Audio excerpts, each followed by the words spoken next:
Sarah, thanks so much again for joining. And today we're going to dabble on equine therapy. And during my research and studying on this, I was a bit confused on the terminology. Equine, is that the same as equine assisted therapy, hippotherapy? I was wondering if you could break that down for me a little bit. Yeah, definitely happy to. So the industry that involves equines, whether that's horses, donkeys, mules, hinnies, and so on, in services to benefit humans on some recreational, social, therapeutic um, level of some kind, is really fraught with a lot of difficulty around clarity with terminology, which really makes it hard for people to know exactly what they're looking for, what the service is, what's being provided, and how. And so there have been, thankfully, a lot of efforts over the years to try to streamline this and create sort of guidelines around terminology to use and terminology to avoid. And so one of the terms that has been recommended for years that we discontinue is equine therapy, mainly because it sounds like it's therapy for the equine. And also, what's important to know is that the term equine therapy is actually used in reference to equine body work. So, as in massage, physiotherapy, chiropractics, osteopathy for the horse or for the donkey or for the mule. And so if equine therapy is already used in reference to body work for the animal, then we can't really use it as the term for an approach for the human. Especially if the approach is not therapy. There's also a lot of issue with using terminology that's more vague, like equine therapy or even equine assisted therapy in reference to services that benefit the human, because it's if it's not therapy, then we can't really call it therapy. And then even then, what kind of therapy is it? Physiotherapy, psychotherapy? Like, Right. what is it? What is it exactly? And so the term, even if we got out of the term equine therapy, which has been largely recommended to be discontinued in this field, even the term equine assisted therapy is real vague, because you're going to see a lot of different people using that term when they're actually not providing therapy at all. And they might be doing something different entirely. That may be certainly therapeutic on some level, but therapy can only be called therapy if it's led by a credentialed therapist in some scope of practice. So even the term EAT, or equine assisted therapy, has been largely encouraged to be discontinued because of the confusion. And so where does that leave us? So that leaves a lot of different terms. And still, I think this industry, because it's so vast and it's so rich and there's so many ways of doing this work, there will always likely be an alphabet soup of acronyms and terms that exist to reference when we bring equines into interventions that benefit humans on some level.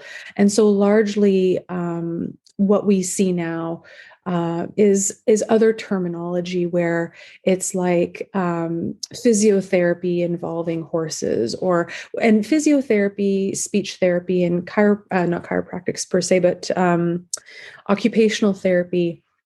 These professions have largely been lumped under hippotherapy when referring to the presence of the animal in these kinds of body work approaches intended to help the human. That would be what has been up until now called hippotherapy.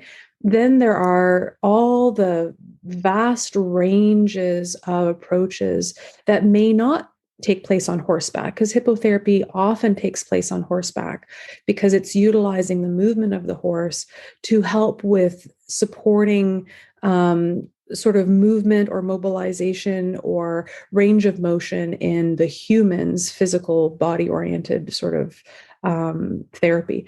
But if we're thinking strictly what we're talking about here with regards to PTSD or trauma, then we're looking more in the categories of what often is labeled equine-assisted psychotherapy or equine-assisted learning.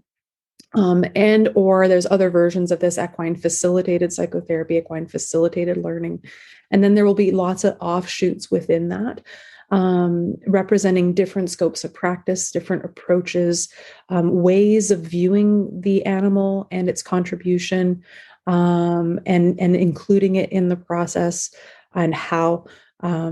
And so just like there's so many different therapeutic approaches for humans that don't involve animals, those that involve animals are just as varied and rich in terms of their philosophical orientation, the approaches that they use, the techniques that are used, and they're all quite different, which makes it complicated from the outside. If you're someone who's like, hey, I've heard of this thing, I'd like to know more about it. And it's like, gosh, that's kind of like saying, hey, I've heard of psychotherapy, I'd like to learn more about it. I'm like, well, which of the 80 million types of psychotherapy would you like to hear about? So it's how kind of much time do you have? I know, right? So it's complicated. I'm not trying to say this to discourage, because I think this work can be very, very powerful. And certainly it's something that I have offered over the years and teach others how to do. But it is a complicated question, because each approach to equine assisted psychotherapy or learning, or facilitated psychotherapy or learning, or whatever offshoots come from those categories, there's so many different ways, and they're all very different. Some are similar, but there's a wide range of trainings available, how long those trainings are. Like some people, you can get certified in a 2-day weekend course on doing something like this, and other courses take 2-3 years to complete. So they're not all created equal, certainly. And so it's a really fascinating industry, though, and one that does require a fair amount of research on behalf of the person looking to access this as a service. So you mentioned it briefly. So this isn't always done with a horse, even though equine is, what is it? The Latin origins is equus, which means horse. I went down a rabbit hole there, as well as my friend Lisa pointed it out to me. But is there other animals that are just as useful as a horse? Yeah. So if we think of the word equus, and then we look at the other terms within that, the equid family is broader than just horses, right? Mm-hmm. So other equids or equines include donkeys, mules, hinnies, and then there's like the wild asses, and there are wild horses, primitive horse breeds that are still in existence today that have not ever really been domesticated, donkeys, etc. I've already said donkeys, zebras, or zebras as they're called, I believe in South Africa. So there's a lot of different equids with which people partner, perhaps not the wild ones or the zebras per se so much, but within the domesticated equine species, I would say the most common one that we see is horses, largely because that's the most common one. But there are programs of equine assisted, whatever is my sort of affectionate term for this industry, these equine interaction programs that are donkey specific, right? Or that include mules, or that include ponies or mini horses. There are lots of different equines within the equine family tree that can take part in these kinds of services. But certainly, I mean, equine assisted, whatever you want to call it, falls under this broader category of animal assisted interventions, where we will see people partner with dogs or with cats, or other species of animals, and include them in various interventions for human benefit as well. But that's certainly a larger conversation. Right. So this practice has been around quite a while. I was just wondering if you could speak just briefly about the origins of it. I mean, the history behind equine assisted, whatever. I mean, this goes back for many, many years. This has been around for decades now. It's funny to me, some people in the literature, you read articles or book chapters and stuff, and people still call it a relatively new intervention. And I go, well, it's been around for quite some time. Therapeutic riding, if we think about that as a slightly different form of intervention that is not what we're talking about today, but therapeutic riding is where you have a riding instructor and 2 sidewalkers, and often it's somebody who has perhaps a physical or intellectual disability who is getting to experience recreational horseback riding, and having some time with animals as almost like a therapeutic recreational sort of activity. but there's no sort of therapist involved per se. And that particular field of interventions has been around a very long time. I think that probably even precedes the onset of something like equine-assisted psychotherapy or equine-assisted learning. I think therapeutic riding, or what's sometimes called adaptive riding in different geographic regions, has been around for a lot longer. And then sort of probably 60s, 70s, certainly, possibly 80s, we start to see this sort of development of including sort of equines in different types of interventions that might not be on horseback, where it's about experiencing interactions with these animals on the ground. And beyond just this idea of a petting zoo, I'm going to go to this farm and I'm going to get to brush these horses and have this petting zoo moment and go outside and be in nature. And how wonderful is this? So that's not what we're talking about either, though certainly there are some programs that unfold a little bit like that. But what we're talking about here largely is a process by which, and this has sort of evolved and evolved and evolved over decades to where we see it now, where people are including equines in various scopes of practice: psychotherapy, counseling, life coaching, spiritual direction, psychology, social work, nursing, etc. There's lots of different, heck, even yoga, meditation, mindfulness, these kinds of things, where the animals are included in the process because there are certain traits and features of these animals that make these kinds of interventions very powerful in terms of the experiential learning, the biofeedback that the animals provide to humans, the relational process that humans get to build with these animals, or at least attempt to build with these animals, and the real process of being in the moment, outside of just what might be more aptly named talk therapy in an office somewhere. And for a lot of people, there is a lot of appeal to partnering with an animal, or getting to work with an animal, or learn to build relationship with an animal, that might feel, there's the novelty aspect of it, certainly, that generates buy-in for some people. But there's also, for a lot of people, the sense that animals were safer than people, and animals were safer than humans. And so there's something almost more comfortable about building relationship and becoming vulnerable with an animal, and then building safety there, especially if I also watch the human professional interacting with the animals. And if that interaction feels safe and attuned, then I might come to trust the human professional as well, by virtue of how I watch them interact with the animals. And so there's something helpful from an attachment standpoint also in these kinds of interventions that people are really drawn to. And this has now then obviously clearly evolved well beyond something, say, like therapeutic riding, which still has its place and is still very much offered today. It's a very separate service, but looks very different in practice and in concept than what we're talking about today, which is sort of this other category of work that, while can be done on horseback, is largely done on the ground and is largely more about experiential learning and relational process. You said something yesterday that really resonated and kind of stuck out in my head. And it was when I asked you, when is SC, like, how is it more beneficial? Like, what qualifiers make it more impactful? And you're like, it's a tool, if it's not going to work, I'm not going to use it. And for equine, like, when would you use this tool? Like, what are some signs, symptoms, or maybe just a situation where you're like, ooh, I'd like to try equine assisted therapy here? Totally.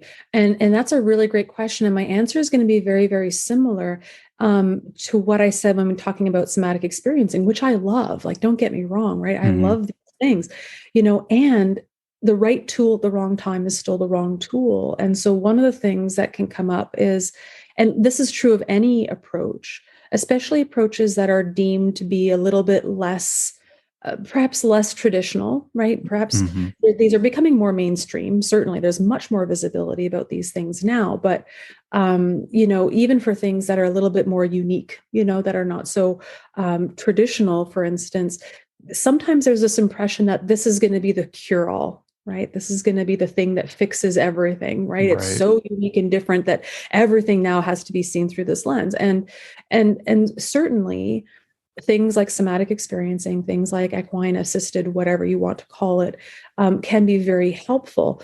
None of these things, regardless of what the things are that you and I are chatting about in this podcast series, none of these is a panacea, meaning none of these is a cure-all. None of these is going to be the magic ticket, magic bullet that's going to completely address everything.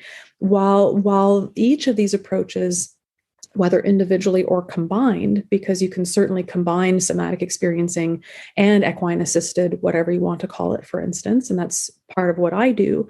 While these things are very powerful, they're not going to be the thing that fixes everything. And so for Mm-hmm. me, where I find this work really powerful and helpful is often I use it as an adjunct. So for me, working with horses in this capacity, I'm not doing it currently. I had to take a bit of a break from that because I currently don't have a location where I live presently where I can offer it, which is why I'm mainly teaching at this time. But when I was offering equine assisted interventions previously, I found it really helpful as an add-on to the other therapies that I was doing or in combination with. Because for me, I don't view it as a standalone. And some people may argue that, oh, actually, it is a complete standalone. And perhaps it's true. But I think for me, because I have other tools in my toolkit, it's but one of a number of things that I find really useful. And I think that's really important to name because sometimes, and this is a concern that is named in the industry with horses and other equines, is that there's a perception that, oh, well, I've been to talk therapy and it didn't work, but I've heard about this really cool thing with horses. And so I'm going to put all my money on that now. And then there's this perception of, well, horses are healers and it's all magical and we can get so much done and it's really powerful. And I agree, certainly it's powerful. But I think the concern is that when we don't know what else is available, and there's a lot of really specialized approaches out there that don't necessarily involve animals, that there can be this misperception or this pressure that, well, this is the way to go. This is the solution. And then therefore, are there people going to equine assisted interventions who might actually benefit from something else? They just don't know what that something else is because maybe they haven't heard of it. Maybe someone hasn't heard of somatic experiencing, right? Right. Or EMDR or Brainspotting, and vice versa. Somebody might be doing somatic experiencing who might really benefit from being out in nature with the animals and having this really cool experiential relational process unfolding, but they've never heard of it, or they don't think it's for them because they've never had horse experience. And that's a really interesting thing too, because you don't actually need experience with equines to benefit from equine assisted interventions. And in fact, we find that often folks who get the most out of it are people who don't have a lot of unlearning to do, who Mm. have had, extensive years around horses where they've been taught certain ways of being or doing around horses. And that may not be conducive to a process of experiential learning or therapy with them. Certainly that some of that stuff can be unlearned, but we find that often it's folks who don't have any history or background that actually really benefit a lot from it. And of course, this isn't about horsemanship and demonstrating yourself as a horse person. This is about the human experiencing a process in order to develop gain some sort of benefit from it on a personal level. Whether that's experiential learning or building a life skill or working through trauma or addressing something like anxiety or boundaries, there's reasons why this can be very, very powerful and helpful. But it's not going to be the one thing that will solve everything. It often is really helpful in conjunction with other things. Right. What are some benefits that you have seen with equine and equine assisted therapy? Yeah, certainly. So one of the things I find most powerful about it is that it really brings an aliveness to some of the stuff I do in office. So when I'm working in, say, somatic experiencing, or I'm doing EMDR, or I'm doing attachment-based work or parts work in office with somebody, for instance, or I'm even doing touch work on a treatment table, sometimes bringing the work out and with the client to the animals um, really sort of, it adds a whole other layer. There's something really powerful about the attunement of an animal that is massive, that is a prey animal that has learned over time to be very, very attuned to their environment. Horses are very, very they're very much in their responses. Mm-hmm. So they live in their responses in the moment. And this doesn't mean that horses don't experience trauma. And certainly horses in captivity and equines in captivity often experience trauma and have histories of developmental trauma themselves, by virtue of the fact that simply most equines are weaned way too young in captivity compared to in the wild. And so if we look at early weaning as a form of developmental trauma, and the research on early weaning in equines and on early separations from caregivers in humans and in other species all show very similar responses and impacts in terms of behavior and coping and trauma and health. So if we think about animals or equines in captivity, having their own traumas, then that becomes really interesting as well, because the animals have a nervous system. They have an attachment history of relationships that may or may not have been positive. Many horses have changed hands or owners many times. Many horses have experienced abusive training methods, not all, but certainly, or confusing training methods, or training methods that induce survival energy that may have been really detrimental. Many horses have learned how to be appeasing and compliant, just like many of our human clients. And so what can be really powerful, I find, in the work is not only is it an opportunity from, say, a somatic experiencing standpoint to be with a mammal and experience things like learning how to be in your body, learning how to experience the felt sense of co-regulation, exploring things like safety, danger, and threat, and how to recognize those, how to support ourselves to be more in the moment and have more capacity for aliveness and goodness, not just work through trauma, but also like the good stuff that we're meant to experience. Mm-hmm. Horses can be a really fantastic way to explore some of these things, explore our own attachment dynamics, explore our own boundary difficulties, because often the horses have those too. And they've experienced that as well. And they have their own mechanisms and ways of surviving in relationship.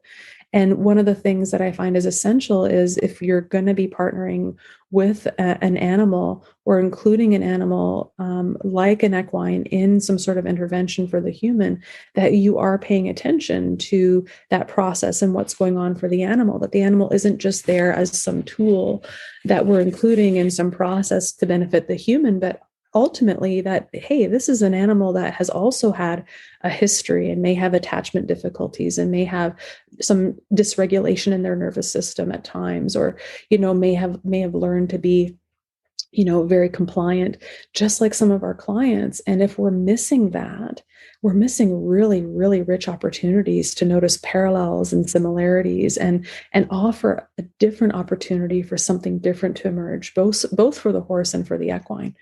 And when that starts to happen, when we get to start to renegotiate relationship or renegotiate our nervous system patterns, not just the human client, but also the equine gets to experience that also, it really amplifies how powerful the healing experience can be, or the learning experience can be for both.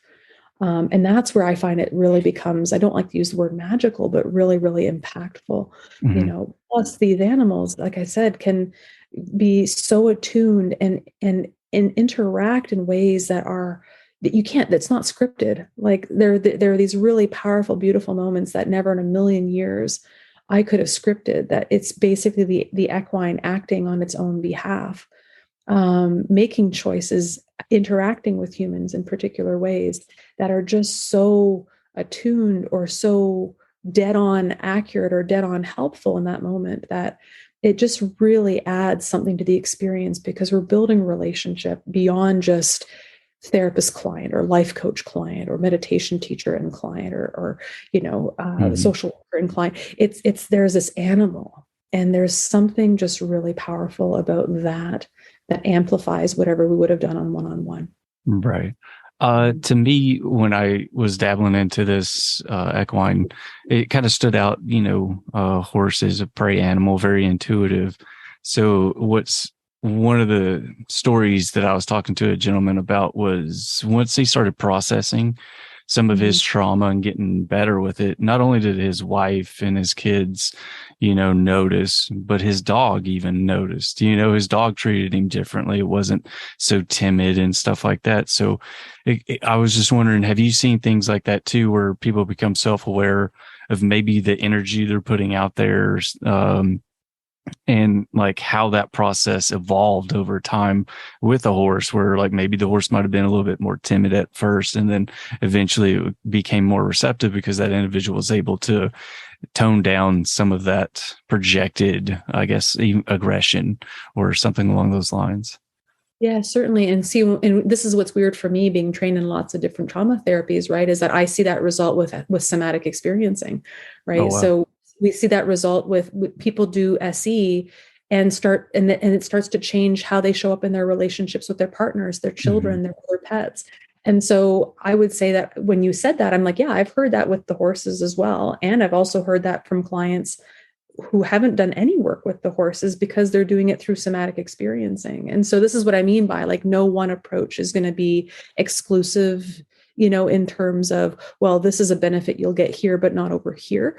I would say that wouldn't necessarily be true. And so this isn't to take away from the horse stuff. Believe me, people are like, wow, I thought you really liked horses. I'm like, I do. I have two of my own. I'm a really big supporter of this industry. And there's a lot of caveats that I hold around it, which is it's not the only way to get there. Right. So there's lots of ways to get to Rome, so to speak. And there are many ways that we can get there in terms of creating better attunement, better ability to be embodied or in the body, be more in the moment, be more aware of our own patterns and sequences and responses and reactions. And certainly spending time with equines is a really powerful way of getting there, and not the only way. So it's, and then if you combine approaches, say you combine something like, say, somatic experiencing or attachment-based therapy or parts work, for instance, these are all non-equine based sort of approaches to trauma, or to, because we're talking specifically about trauma per se, because this is a trauma podcast. Right. So if I think more about these as opposed to, say, something like life coaching, and I'll come back around to that in a moment, because there's a caveat there as well, because there's many life coaches who work with people who have trauma. So let's just also park that for a moment. But if we look at more the therapeutic sort of end of things, and you combine these sort of non-equine approaches to time with the equines, I mean, it even boosts it even further, right, in terms of bringing in some of these bits and pieces. So I would say it can be used by itself. It can be used in combination, but it's unique in that there's another creature there. And I think that's what makes it so powerful for folks, is that we're working with an animal that isn't a human. And that right there alone makes it different, right? And that right there alone, it takes it out of being in an office. It takes us out onto the land, out into nature, where we're building relationship with, ideally, the living world around us, not just the animal, but also just this reconnection to nature, which is so powerful for people in terms of reconnecting with natural rhythms, both in ourselves as mammals and our natural birthright as mammals, to be able to work through some of these trauma responses, like I talked about in our last podcast with somatic experiencing, which is why I really like combining that with the equine work, because of the fact that it's a mammalian model. Somatic experiencing is based on how mammals recover from adverse and or traumatic experiences. And so it's directly applicable to equines. And so to me, the two very much go hand in hand. And so, yes, if we come back around in this sort of my little discursive way, it's like, yes, absolutely. This is what some of the things that we can see as a result of working on our own regulation, on experiencing our nervous systems differently, on building relationship with this very large animal who is very sensitive and attuned and can provide really immediate biofeedback by their own responses and how they are in the relationship with the human. I mean, that does create change. I mean, it changes how you are in the world. And how you are in relationships in general. And the transfer starts to happen. And it's really amazing when you start to see the transfer happening in other areas of a person's life. So yes, that can absolutely be one of the huge benefits of this kind of work. Not exclusive to this kind of work, but certainly one of the powerful pieces of this kind of work, for sure. Yeah, while you're talking, I thought of a couple of things. One was being in nature. I spoke with someone with Outward Bound. I don't know if you're familiar with them, but they do a lot of hikes outside, and you referenced a study by Dartmouth, and they're like, they don't really know how big of an impact, but there is definitely a known therapeutic impact of being in nature. And I love being outside, and it really resonates with me a lot. And the other thing that I wanted to ask, or I guess talk to, was you said there's multiple paths to get to a destination. And after talking with several doctors about different therapeutic practices, it seems like one of many things and goals that they're trying to achieve is getting that introspectiveness and being aware of what's going on inside. It's just, we're all unique, and, every person it seems like he needs the practice that's going to make it, I guess, resonate with them. And this is just another example of another tool that can get you there. Absolutely. There's so many, right? And so I've had some people with whom it really wasn't the right fit, where we went to the horses and it was just not really for them. And that can happen. And I've had other people who are like, yeah, I really don't like EMDR. It's not my thing, but I absolutely love the touch work on the treatment table, or I really loved the parts work, And so this is where it's like, it's expensive and costly. And this is where it becomes problematic, because in an ideal world, right, anybody who's treating trauma will be trained ideally in multiple approaches, right? So that we can approach and support a client in what the client needs. And client needs in trauma recovery are very varied and variable. And it's really helpful to have multiple tools in the toolkit to address the varying needs and the varying things that are coming up. If you only have one tool in your toolkit, there's only a limited amount that you can do with that. And so, unfortunately, getting trained in multiple modalities is a rather expensive thing. And it isn't always financially feasible. Thankfully, a number of programs do offer scholarship spots, but that's not true for every program, certainly. And so it's a tricky thing, because if life were different and money were not we were not sort of in the capitalist model that we're in right now, right? Like, things were a little bit different.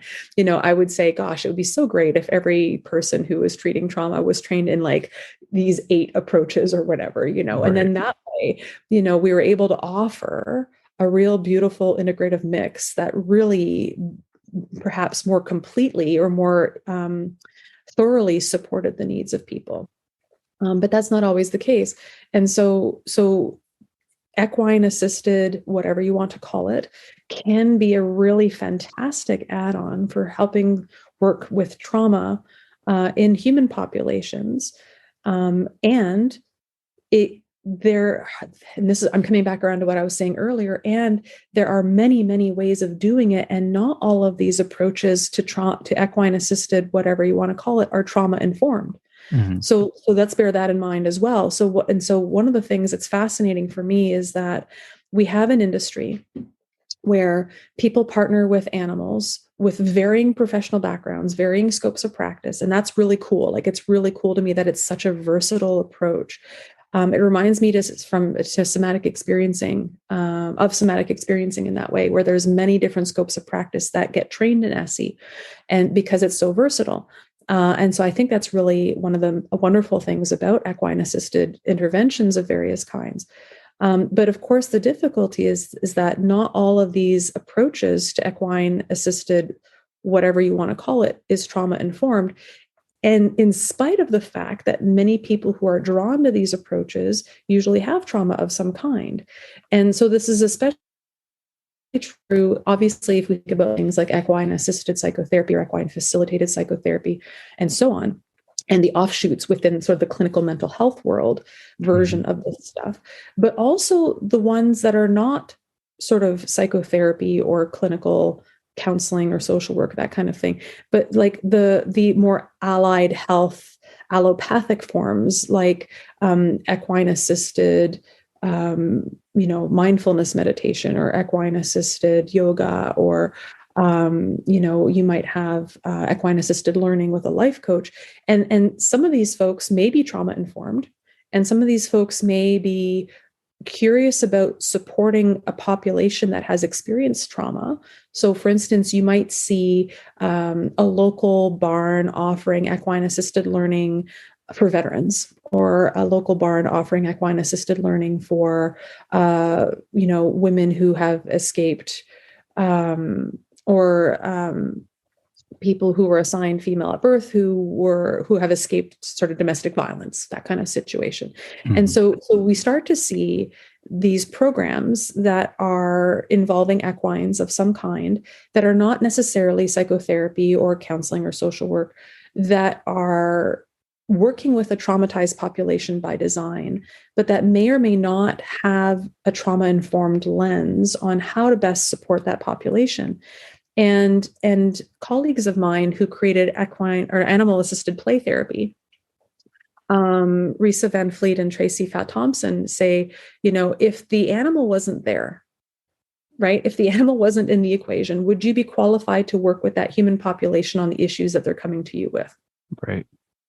And if you're not, right, Right. then you need to be partnering with someone who knows how to work with that population. And this is the buyer beware in animal-assisted interventions of various kinds, is that there are a lot of really well-intended people who have really big hearts, who really want to make a difference. And they go, I've heard about this cool thing with horses. I'm going to go do a weekend course, or maybe a 3-month course or something. And I'm going to start offering services at my barn. And I want to help these populations that are having a hard time. And they don't know what they don't know. Right. Right. And so, and if they didn't have the horse present, they would not be working with those populations because they're not qualified to, right? The only thing that makes it different is that, well, there's a horse here. And so that starts to get a little tricky, because there are a lot of programs purportedly reported for people who have experienced trauma of various kinds. And some of those programs are really great. And I'm not saying this to shoot these down. There are really fantastic programs that are non-clinical, that are perhaps more in the allied health, allopathic, experiential learning category. There are fantastic programs in that category, right? So, but that may not be trauma-informed. Right. And the same, right. And that's where it gets to be a little bit tricky, where it's really an industry that is buyer beware.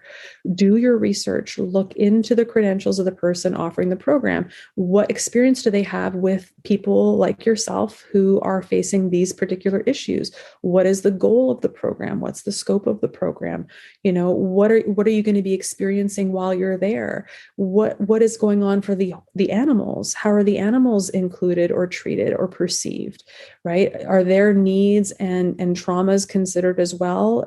Or are they just there as an experiential learning stand-in? To be able to explore some stuff that might be certainly helpful for the human, but does the horse or the equine even have a voice in this process? And this is the part that I really find is important for me from a values standpoint and from an ethics in the industry standpoint, is if we're doing work with a traumatized population, whether we're a clinician or we're not a clinician, because both those services have value, and the horse's experiences are not taken into consideration, the horse's nervous system patterns, the horse's choice or consent, or the horse's, I'm using horse as a stand-in for all equines here, obviously, or the equine's own attachment patterns, or the equine's tendency to check out or tune out or tolerate or, appease or become compliant in order for humans to experience something, if that isn't addressed in the context of work with trauma survivors, and I'm using that word just to describe individuals who've experienced adversity. They may not like the term survivor. I know there's a lot of connotation around that. Right. But I'm just using that just sort of to describe a population, not for the intention of the connotation of that. If those horses or animals and their process is not considered, and what we start to see is a reenactment where a human may have experienced a trauma or abuse where their needs were disregarded for someone else to benefit, say a parent or a caregiver or a babysitter, someone caused harm that came at their expense. And now they're in a program where they're, doing stuff with horses or other equines. And the other equines are, perhaps they're not being outrightly harmed, but they're having to go into a bit of shutdown to tolerate, or they're having to become compliant, or they're having to appease. And we're not really paying attention to what's going on for the animal. Then we've just sort of shifted the reenactment from being where the client is on the receiving end of that kind of behavior to now where the client is perpetuating that kind of behavior with the horse as the recipient of the behavior, where now the human client is getting their needs met at the expense of the animal. And now we've just transferred that whole sequence. And that becomes problematic from a trauma standpoint, from a relational standpoint, where it's like, well, how do we justify that? Right? Because isn't that not just some sort of trauma reenactment where we're helping people heal from their traumas in various capacities, but the animals themselves are having to reenact in order for the human to gain some benefit? And that's, to me, an ethical problem. And so this is where it becomes really important that if we're going to be looking at equine assisted, whatever you want to call it, as a really powerful sort of intervention for someone who's experienced trauma, that we really do our research in terms of, okay, what is the approach? What is the background of the person in question? What is the view of the role of the horse? What's taken into consideration for the animal in this process? Because so many of these programs don't take that into consideration. Maybe what many do. Sorry. Yeah. Didn't mean to cut you off, but it maybe is this person in a position or situation where they're going to be able to be around a horse and not impact it in a really bad way?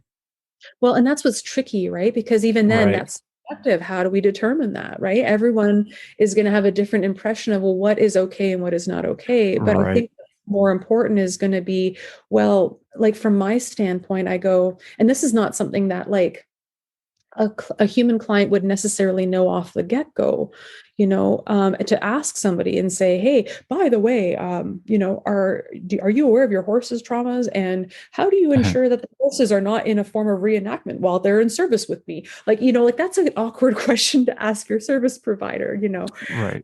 And even then, what does that mean? How would you even know how to evaluate the answer? And that's why this industry is so tricky to navigate your way through, because it's how do you start to pick or select an approach that feels ethical, not just towards the human client, but also towards the equines in the experience. And so things to watch for can be the language on the person's website, right? Using words like trauma informed, horse as a sentient being, needs of the horse, how are the needs of the horse considered in the experience,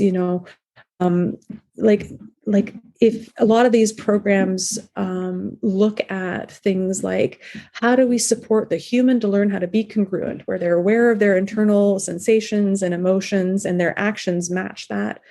And so, this is if there's congruence as a theme, does the program also look at congruence for the animal? If we're hoping that the human is going to become more congruent, does the equine also get to be congruent? Does the horse get to have a no? And how do we recognize the subtle signs of no? Right. And these are questions that are not possible to answer up front. Then these are things to pay attention to when you're there in person. Like, how are you feeling when you're at this program? What happens in your body when you're with this animal, with this human facilitator?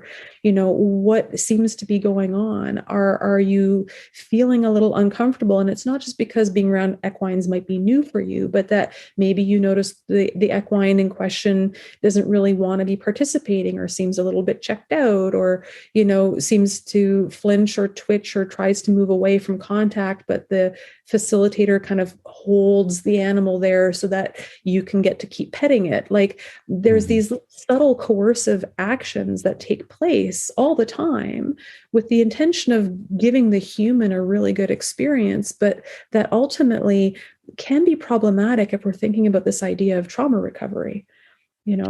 Right. I was talking to one foundation, and they let some groups use land that they had, a ranch that they had. And they said something that was almost verbatim what you said. It's like, these groups, they want to help. They have huge hearts, but maybe they weren't qualified. And yeah, it was a great time. Everybody had fun. It was just, maybe it didn't really get to the root cause of anything. So there wasn't any real processing of trauma, even though it was a fun time. Well, and so that's the other thing too, right? Like, some of these programs are a lot of fun. Don't get me wrong. Like, there's value in the novelty of getting to go to a farm and hanging out for a day, and that can be great. But then what was the outcome, or what was the advantage or the benefit for that? Like, what are the potential learning goals or therapeutic goals, depending on the scope of practice of the person offering it, right? But like, what are the intended goals? There's a place for recreation, right? There's a place for therapeutic recreation, which is not necessarily therapy, right? But like, hey, we're going to go to this thing and we're going to do some stuff with some horses, and it's going to be different from the everyday. And we're not going to be in an office, and we're going to get to go outside and be in nature and be outside in the elements and be around animals. And all of that has like a novelty component to it that people really like, right? Gets them out of their same old, same old. Right. And that can be a lot of fun. And that's different from, again, what we're talking about here, right? So there are programs that look at the website, right? Like, be really curious about what you see. Do the photographs of past groups of participants.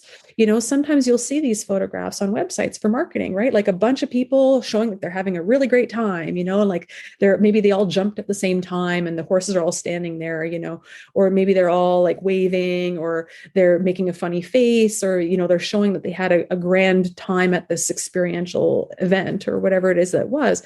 And it's intended to show just how fun this can be. It's intended to be appealing, right? And what I find often is missed is that, hey, like, what are you noticing in the horse's body language in these photographs?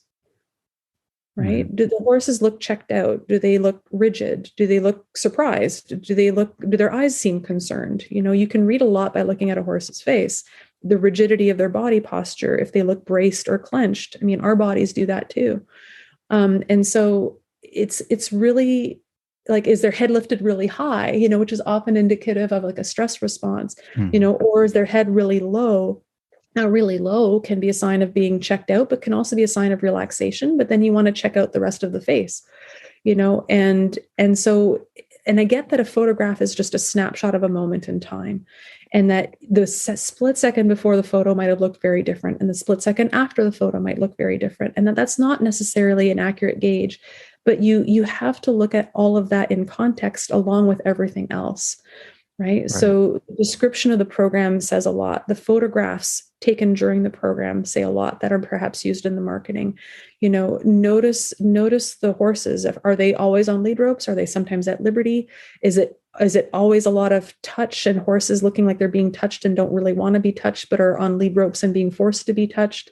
Like, be curious about what you're looking at, because it starts to become a really interesting exercise in attunement. And this is what I find is so both powerful about the industry, but also an area where I think we can grow as an industry, which is, we focus on wanting to develop attunement and that internal awareness, which some people call interoception. We want to have more self-awareness, more awareness of our body responses, more congruence in terms of what we say and think and feel, and how our bodies are feeling in the moment.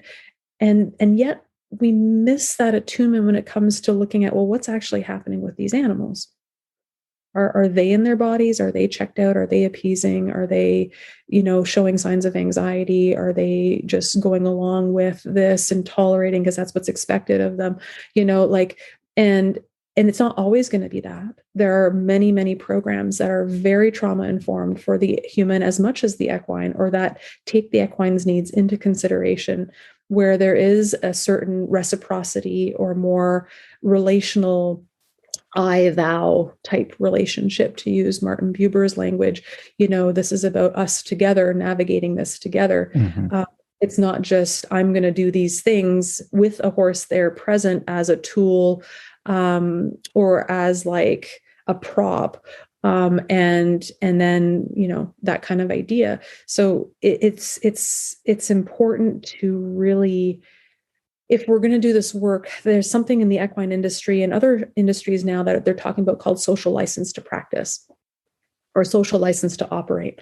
Mm-hmm. And that goes beyond just ethics and your scope of practice, that kind of idea.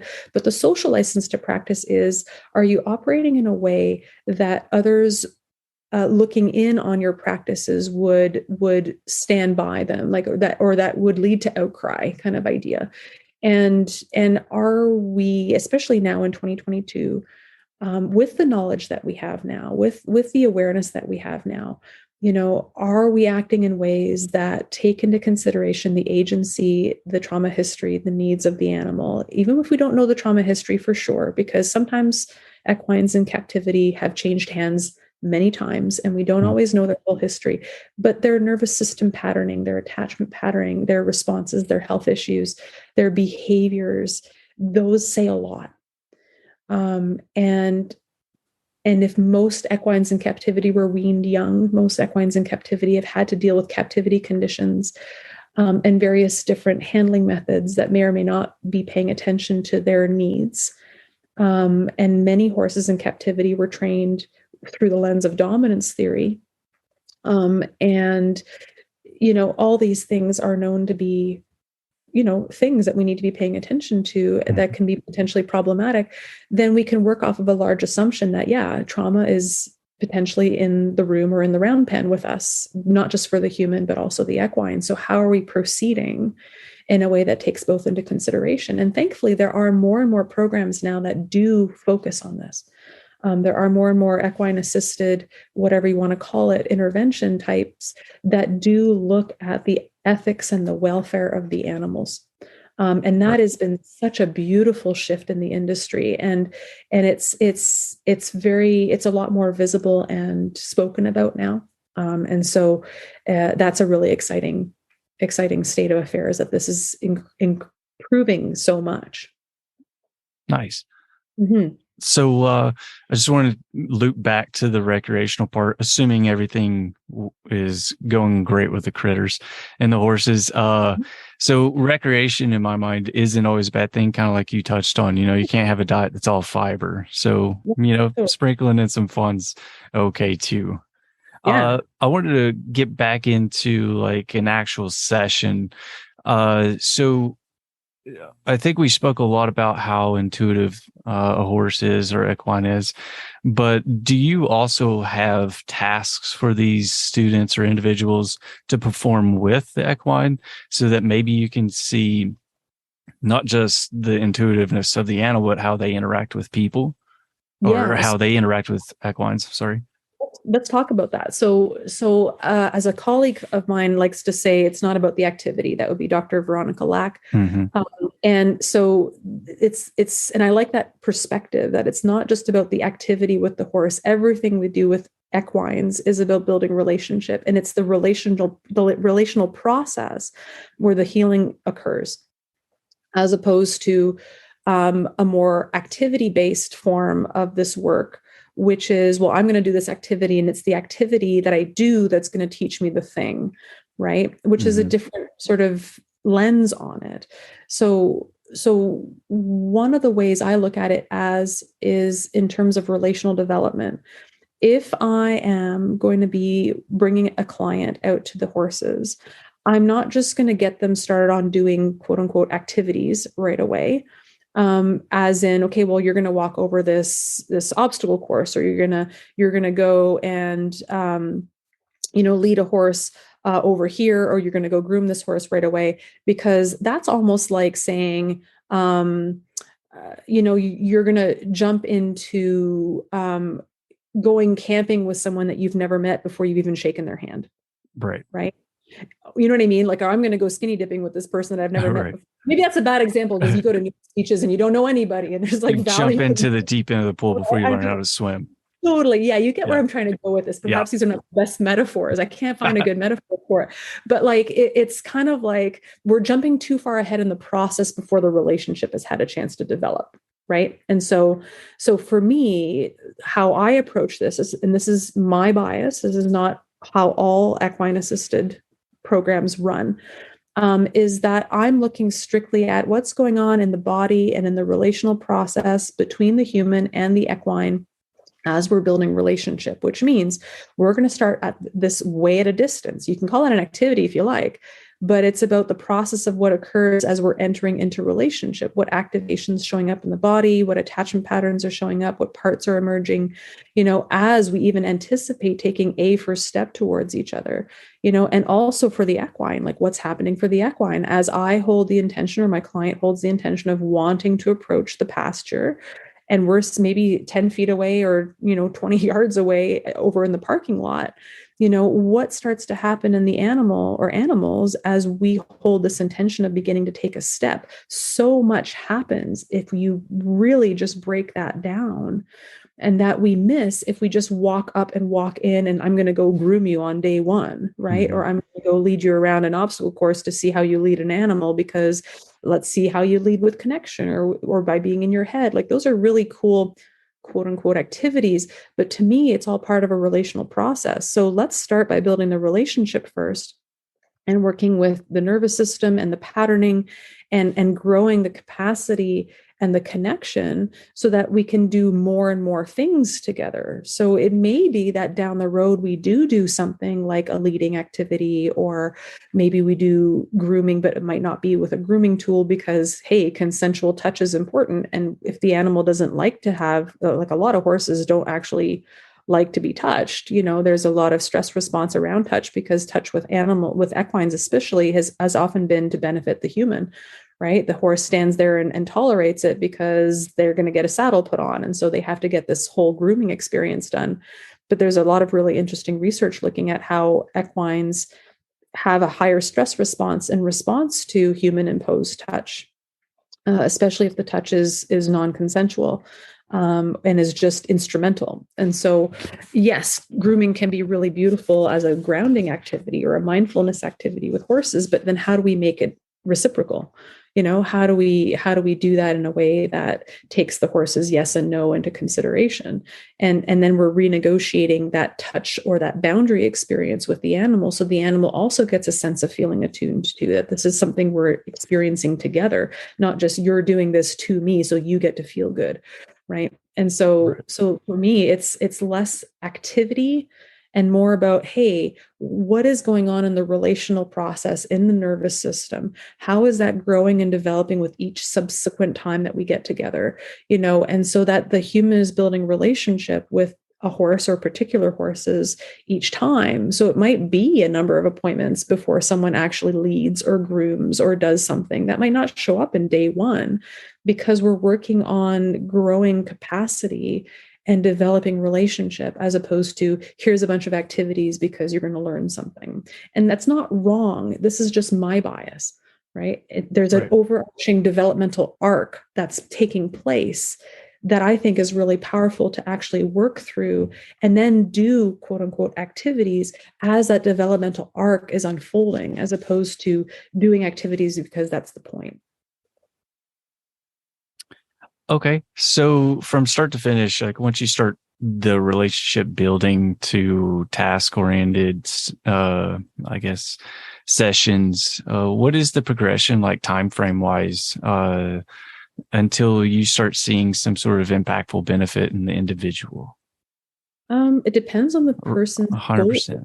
Right. Yeah, right. Like, and it It also could, depends on what else we're doing too, you know. Um, and also to say too, this movement from like relational process to task orientation, I would say is not quite a fair assessment, because even if we're quote unquote doing activities, it's still about the relationship in the midst of that activity, right. right? So you know what I mean? So it's never Yes. not about the relationship. But I know what you're trying to say by that. Yeah. But with regards to progress towards goals, I think it really depends. So for me, because I never have done equine really in isolation, I've only had one or two clients over the years who only really wanted to do the equine and didn't want to come to do any of the other stuff. The majority of my practice has been that people are getting a mix. They're getting some of the somatic experiencing. They may be getting EMDR or brain spotting or parts work or some touch work. And they're also going out with the horses.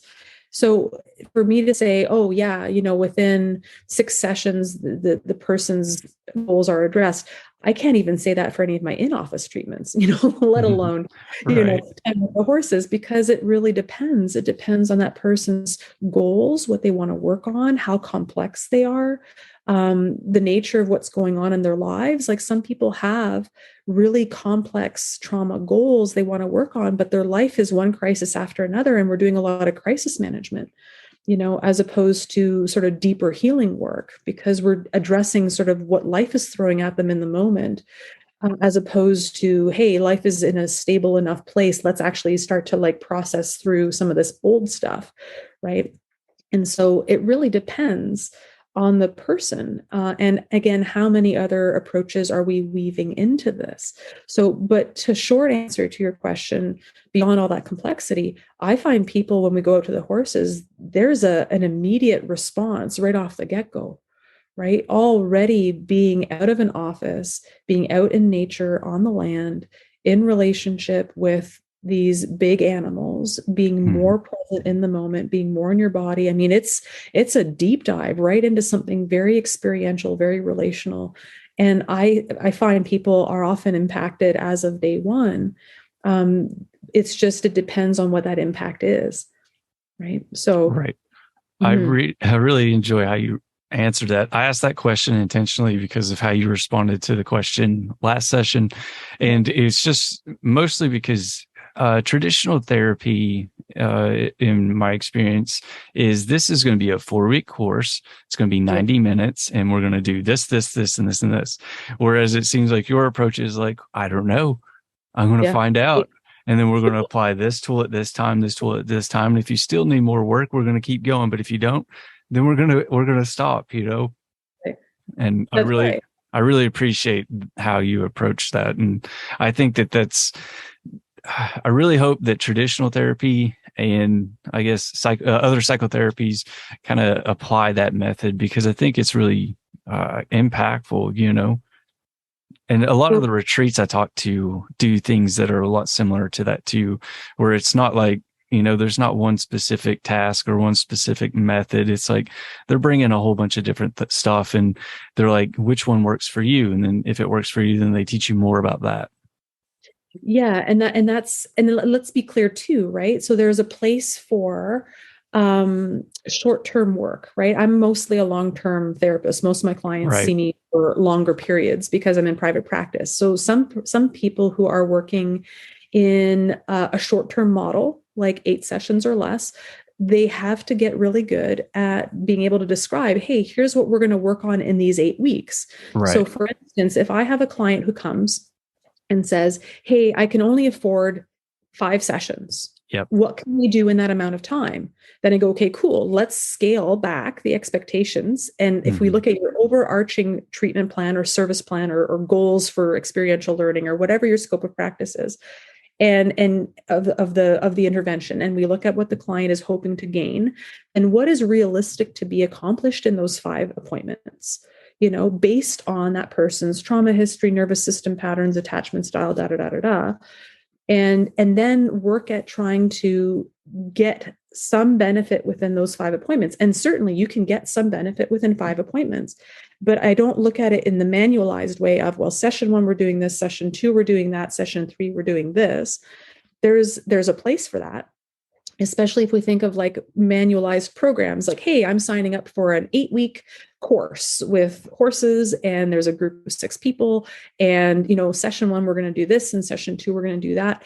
There's a place for that, right? There's absolutely a place for that. And so those programs have to get very, very clear about what their goals are for learning or for treatment, depending on what the scope is, and what is going to be covered in those 8 weeks. That's valuable, right? Mm-hmm. That's not wrong. When I run, say, a weekend workshop, I have to get very clear about what is potentially realistic to expect over those 2 days, right? I don't say, well, you're going to be completely cured after those 2 days. I don't think anybody could say that, Mm-hmm. but certainly here are some of the takeaways that we hope you're going to get. And here are our intentions for these 2 days. And so, but generally speaking, if I don't have those parameters, I'm not offering a 2-day workshop, or I don't have someone who's coming in and saying, hey, I've got like 5 sessions that I could invest in. What can we do?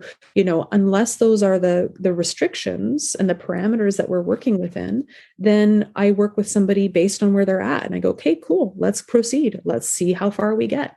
And that's just wanting to work with their speed, their nervous system, what's relevant for them, what's salient and coming up for them, as opposed to, well, we're session 3 and technically we're supposed to be focusing on this today because we've only got 8 sessions and this is what we agreed to focus on today. So the other thing that's coming up, we're just going to put that aside for now because that's not what we're doing today because we contracted for this on this day. That works again for like a group format or a prepackaged program, but when I'm working one-on-one, that's not how I proceed at all. Yeah. Right. If someone was slightly uncomfortable around horses, what would you tell them to make, I don't know, to like kind of help put them at ease? So this is where I love combining somatic experiencing with Mm-hmm. time with horses, because we start way in the parking lot. And we would go or even in the office. Let's say they're seeing me for one-on-one in office, and I run the idea by them of, hey, let's, are you curious about, coming out to the horses? Because I get a feel that they might get something really beneficial from it. And they go, oh, well, I've never been around horses, or I notice that they have a slight anxiety, or their face sort of becomes a little bit more tense or rigid. Then we would take that anticipatory activation and work with that. So it's like, hey, because here's the thing.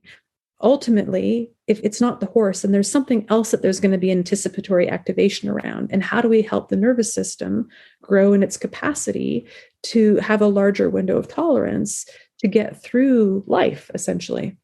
And so whether it's anticipatory activation around, hey, let's work on this particular issue, or anticipatory activation around, hey, let's go to the horses, ultimately it's charge in the nervous system that the human hasn't learned how to be with yet. And that tells me about a particular threshold that they've got. Mm-hmm. And so I go, cool, let's start working with that.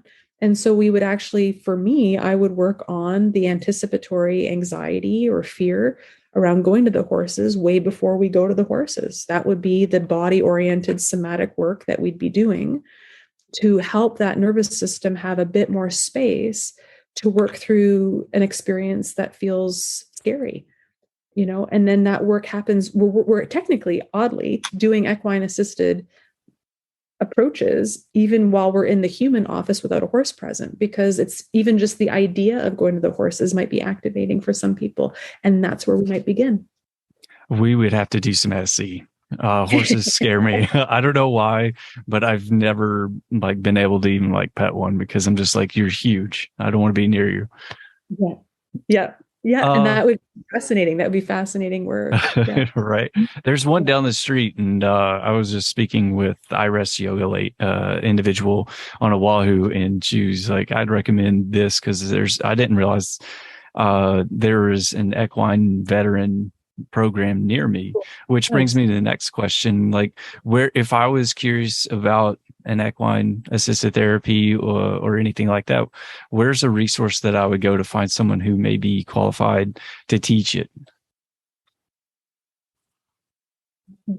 So this is kind of, remember when I started off by saying, yes, if somebody says, hey, I'm interested in psychotherapy, how do I go about learning more about psychotherapy? And I go, well, which of the 8 million which approaches one? you to talk to you about? Right.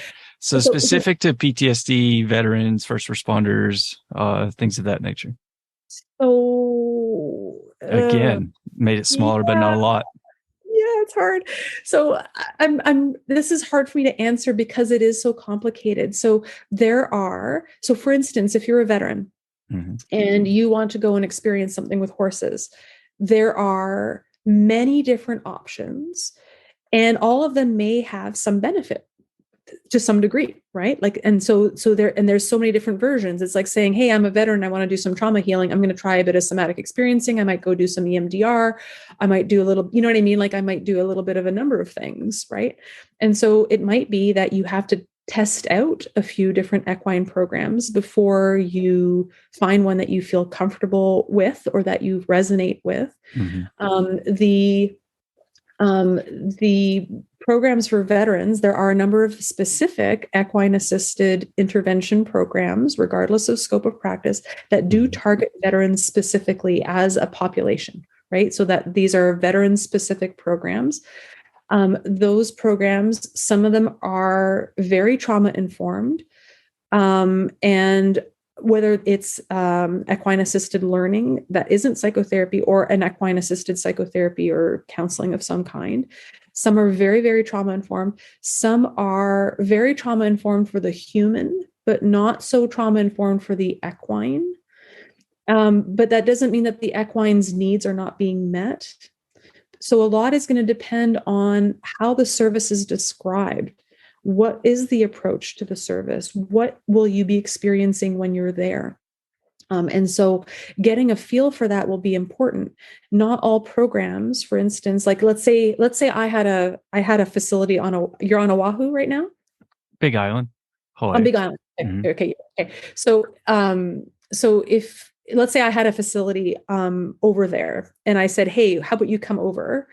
Then you and I would be working with the anticipatory activation that you have around being with horses, even before we get to the horses. Not all programs do that, right? Some programs will sort of just kind of jump in feet first. Some programs will teach a little bit of grounding exercises in order to work through some of the initial anxiety. Some programs will say this might not be for you because, there's too much fear. And so maybe this is something you think about later. So every approach is going to have a different way of addressing your initial fear of horses. And so that's going to be something to consider as well, as if you're a veteran and you're interested in this, how, if you do have a fear of equines, how will that be supported or worked through? Right. In order for you to be in the program, right? Or if that's not something that they address in the program, then maybe that tells us we need to take a step back. And maybe it's that you look into something like somatic experiencing first, to work with your nervous system and anticipatory charge. How do you work with growing your threshold tolerance for being with something that's activating without getting overwhelmed? And then from there, maybe go and try something out. So it could be that you have to do a bit of research and sleuthing first before you find the right fit or the right combination. After this talk, I think the way that it's kind of hit me is maybe if you're looking, like if I'm looking for like fixing the root cause, maybe I'm not looking for someone or a program with equine.